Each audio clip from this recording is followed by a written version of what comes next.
Dr Megan Woods.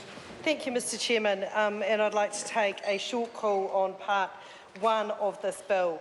Now, the preliminary provisions of this bill actually are far more significant than they often are in a piece of legislation. It's just covering clauses 3 through 11, but actually contains some very important provisions in this legislation before we get to the meat of the bill in part 2. But the first of these is the purposes clause, clause 3 of this legislation, which actually, before we even got to fixing this bill, in the seminar style that the Minister has outlined, actually was a very well discussed clause within this at the Select Committee stage. It was a clause that attracted a vast number of submissions. I think 60 of the submitters, people who submitted, actually submitted on the purpose of this bill and what it was going to achieve and what it was going to do.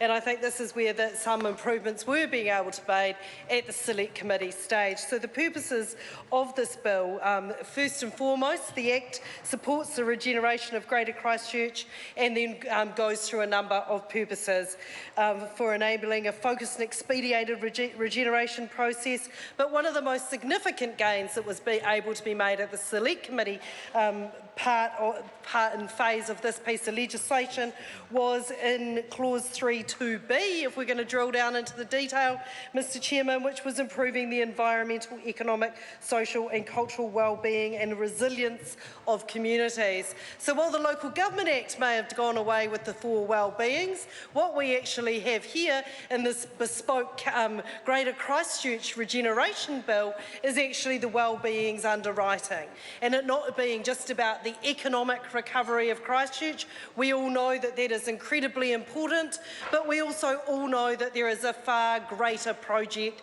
that has to happen in terms of the regeneration in Canterbury. And Mr Chairman, that primarily is about putting people at the heart of the recovery and ensuring that this is a recovery that is there to take people forward, to let people mend their lives and often mend their very broken selves. It's not only their homes and their businesses that have been broken in Canterbury, and I think we can see that through the mental health statistics that we face in our region, the scale of the human impact of the last 5 years have taken. And I would like, in this first contribution, first of many, Minister, on this bill, I'd like to acknowledge the human impact that has taken place on the people of Canterbury in the last 5 years. And my real hope, Mr Chairman, Dr Megan Woods. and my real hope that this piece of legislation does signal a new phase as we go forward in the regeneration and recovery of Christchurch. So that is clause 3. The next clause I'd like to talk to in some detail is clause 8, Mr Chairman, and this is the geographical application of the Act. And this is something that also changed at the Select Committee stage, that when the bill first landed on the floor of this House for its first reading, it defined areas of Christchurch that were of Greater Christchurch that were going to be specially marked out for attention and regeneration. And these were defined as the Christchurch City and New Brighton were signalled out for special attention, and these were covered off in Schedule 4 of the Act through Clause 8. But Mr Chairman, I think that a sensible amendment was made to this at the Select Committee stage, where it was decided that we wouldn't try and statutorily define suburbs of a city. That gets very complicated, Mr Chairman, and that what instead was put in place was the ability for regeneration plans to cover the whole of Greater Christchurch. Greater Christchurch, of course, being largely the urban development strategy area that Cantabrians are well aware of and were operating under pre-earthquakes. So I think this is sensible, but what I think also has to very much be part of something that comes under part 2, and I wouldn't like to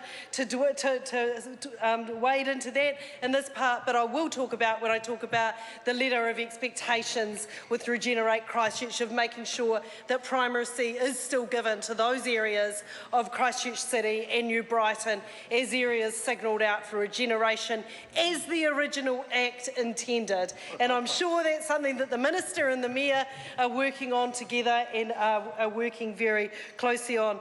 The other important part of this legislation is, of course, the definitional and interpretation clauses in Clause 4 that are included in Part 1 of this legislation, and some very important definitions come there about exactly what it is that we mean by Christchurch Central City.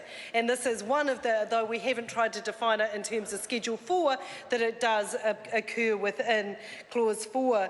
It also defines what a recovery plan is. And Mr Chairman, exactly what a recovery plan is, what a regeneration plan is, and what regeneration will look like actually is what the future of our city and Greater Christchurch rests on.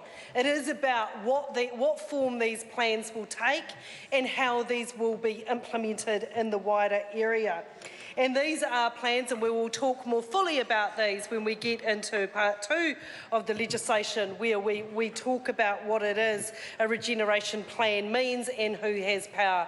But Mr Chairman, this is a significant move forward for Canterbury. I think we see that in the purpose that we now have a mandate to consider the environmental, economic, social and cultural well-being of our city as we move into Phase 2. And Mr Chairman, that is something that some of us have thought hasn't been enough of. So we welcome the opportunity under this new phase of Regenerate Christchurch and this legislation to incorporate those well-beings into our future, but also to provide the framework of how it is that we can finally get some movement on some of the projects that certainly we on these benches have been saying have been taking a bit of time, and we would like to see some more movement on. So Mr Chairman, Labor is supporting this bill, subject to the amendments that have been made and now append in this bill of the supplementary order paper that the Minister alluded to, that we worked on constructively in a cross-party way, and I'm very happy that Labor is able to come into the House, despite the minority report that we wrote after it came out of the Select Committee phase, that we are able now to support it.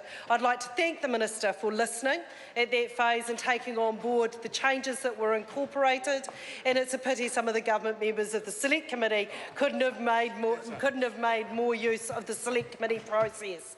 But nonetheless, we do have a piece of legislation before us now that does allow for locals to lead their next phase of the regeneration of the Christchurch to a far greater extent than they have been able to in the last 5 years. And that is certainly something that we welcome, Mr Chairman.